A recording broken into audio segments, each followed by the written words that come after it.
धर्मा life पर मैं हूँ आपके साथ चेतना और सोमवती अमावस्या के बारे में हम करने वाले हैं बात। इसके बारे में एक और वीडियो जो है वो भी हमने आपके लिए बनाई है, जहाँ पर हमने मुहूर्त और इसके महत्व के बारे में बताया है। इस वीडियो में हम बात करने वाले हैं इसकी कथा के बारे में। तो सोमवती अमावस्या जो है वो इस साल 20 फरवरी को पड़ रही है।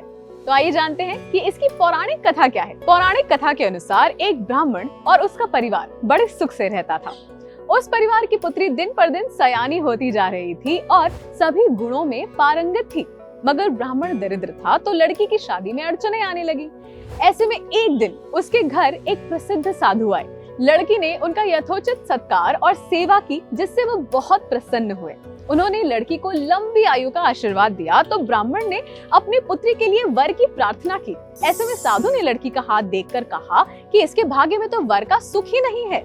ब्राह्मण ने बहुत प्रार्थना की और साधु से कोई उपाय सुझाने को कहा। साधु ने कहा कि यही बगल के ही गांव में एक पति परायण संस्कारी धोबन सोना रहती है अपने परिवार के साथ, और वो कहीं बाहर आती जाती नहीं।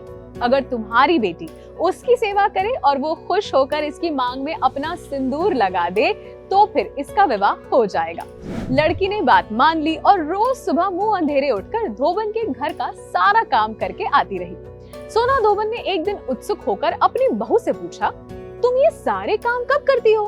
बहू ने कहा, माता जी, मुझे तो लगा था कि आप कर देती हैं ये सब, मैंने तो ये काम नहीं किया। इस पर उन दोनों ने ताक लगाकर देखा तो सुबह सुबह ब्राह्मण की कन्या को काम करते हुए पाया। धोबन ने बड़े प्यार से उसे बुलाया और पूछा, बेटी, तुम यूं रोज आकर यहाँ पर सफाई करके क्यों जाती हो? तो उस कन्या ने धोबन सोना को साधु के उपाय की बात बताई। वो तैयार हो गई और लड़की के संग उसके घर को निकल पड़ी। जाने से पहले उसने अपनी बहू को समझा दिया कि मेरे पति की तबीयत बहुत खराब है, तुम ध्यान रखना। ऐसा कहकर बिना कुछ खाए पिए वो उसके संग निकल गई और लड़की की मांग में अपनी मांग का सिंदूर भर दिया। मगर इतने में ही खबर आई कि उसका पति चल बसा। धोबन अपनी ओर से बिना जलपान किए ये सोचकर चली थी कि सोमवती अमावस्या है तो इस दिन पीपल की परिक्रमा करेगी। ऐसे में ब्राह्मण के घर के पकवान ना लेकर उसने ईंट के टुकड़ों से 108 बार पीपल की परिक्रमा की और उसके बाद जल ग्रहण किया। ऐसा करते ही उसके मुर्दा पति में जान आ गई और उसे अखंड सौभाग्य की प्राप्ति हुई। तब से अखंड सौभाग्य के लिए कन्याएं सोमवती अमावस्या को पीपल की पूजा करती हैं।